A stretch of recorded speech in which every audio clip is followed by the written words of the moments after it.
Happy Halloween, World Civilization 106 classes. Um, so, I understand probably most of you really partied last night. And some of you, especially if you have kids in your life or families that are big into the festivities, will be coming out doing events today. Um, I'm aware that some of you might have assignments coming in um, late. I'll just put it this way. I'll be grading tomorrow morning, so if you have your work in by tomorrow morning, it won't be late. Um, but yeah, so in any case, I hope you're having a happy and safe holiday. Um, I put this documentary clip below. It's an optional thing to watch on Halloween. Excuse me, whether it's a um, pagan or Christian holiday. I think this is fascinating. So I have family members that are a part of a Christian groups that don't celebrate the holiday because they see it as pagan and demonic, negative in its nature. Um, and I know others that are take it to the full, strictly pagan. I have friends that just celebrate the pagan elements. So, but what I think is interesting is it ties in so wonderfully for what subject matter we are covering this week. And I use this series a lot, Religion for Breakfast, which I want to highly recommend if you ever want to keep delving into the topic of religion, because he is working on being a scholar and does these clips in a very nuanced and scholarly way and gives you a wide range of views on some of these topics. So this little history of and discussion of Halloween and this discussion of its evolution from pagan, non-Christian, Celtic origins into Christianity and is a perfect fit for what we're going over this week, which is the development of Christianity, and we are also talking about some of the pre-Christian elements and civilizations of Europe. Now, you'll notice that this week I have a lot more video notes and I give a lot more points. You have an optional paper which you can get extra credit for. There is a lot more work, and I do have a lot more impact into the discussions. And I really want the discussions to look good. Okay, I want them to be interesting. You have a lot to talk about. You might feel a little overwhelmed with the information. I want to make very clear. If I was able to get more time in this class, I would try to split up what I'm teaching today into 2 or 3 different sections. What's difficult, the more I learn and the more I see that I can contribute to putting into these classes, I have the unfortunate situation of limit of time. So what I do, so I mentioned that I don't have Slavic and some other ethnic historical elements that should be really brought into this discussion.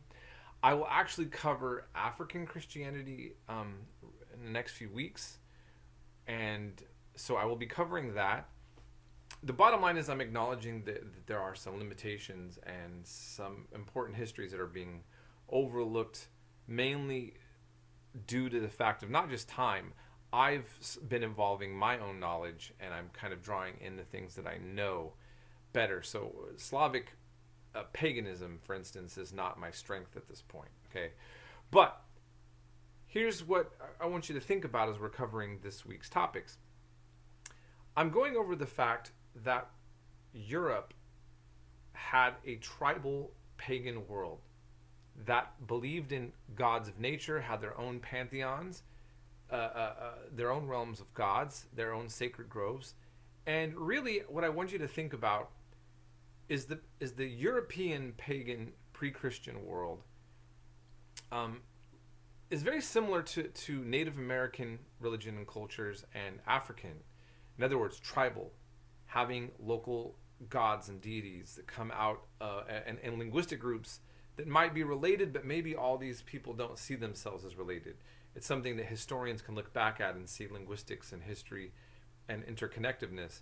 So just like the Germanic tribes didn't see themselves as all one group of the same people, nor did the Celts.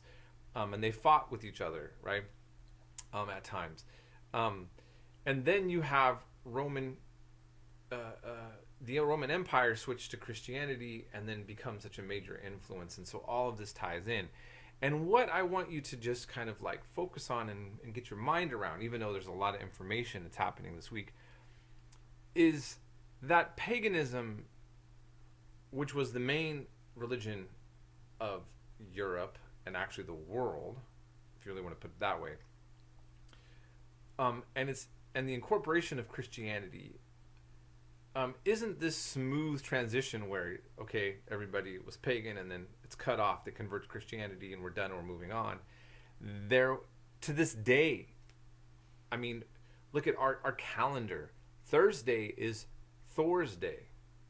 Okay, some of you know this already, some don't. Wednesday, Woden's Day, or Odin's Day.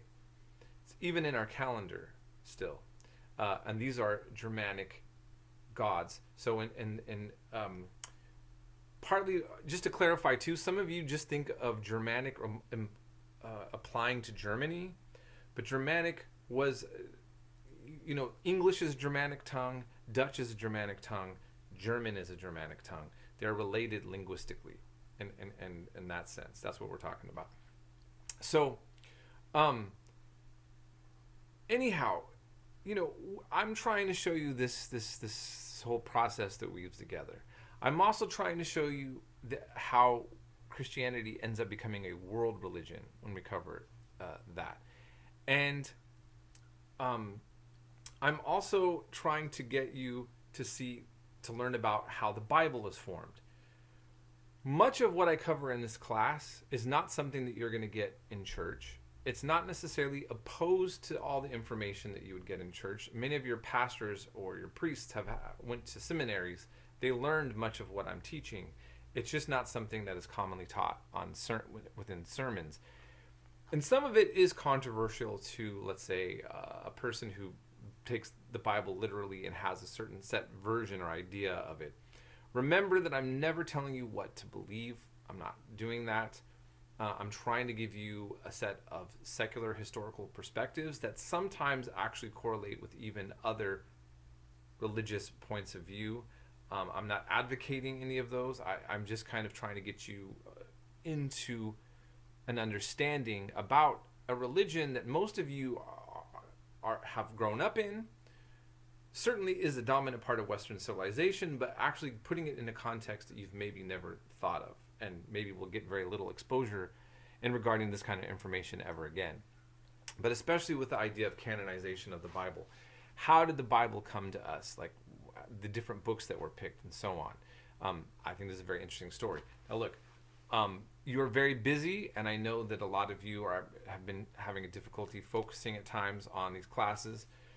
Perhaps this announcement is even too long, and many students aren't even watching my announcements. But for those of you who are watching the announcements and getting into these classes, please know that I'm really trying to help get you on board with very scholarly material and to get really what I think is very interesting, such as even talking about hell and the Icelandic sagas, that documentary that I have you watch at the end.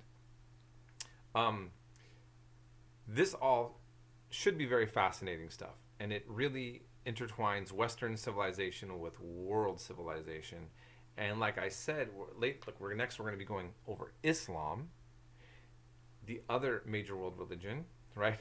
And then how Judaism, Christianity, and Islam, along with animism and other religions, incorporate into African history. So please take some time out for this.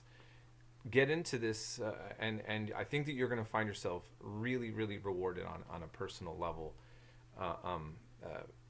what you're going to learn. So if you have any questions, issues, or problems, please contact me. And I just want to say that I'm always happy to have all you in my class. As you can see, I'm much more settled. I've worked quite a bit of time on getting my home in order here after this big move in Santa Cruz. And everyone have a blessed week.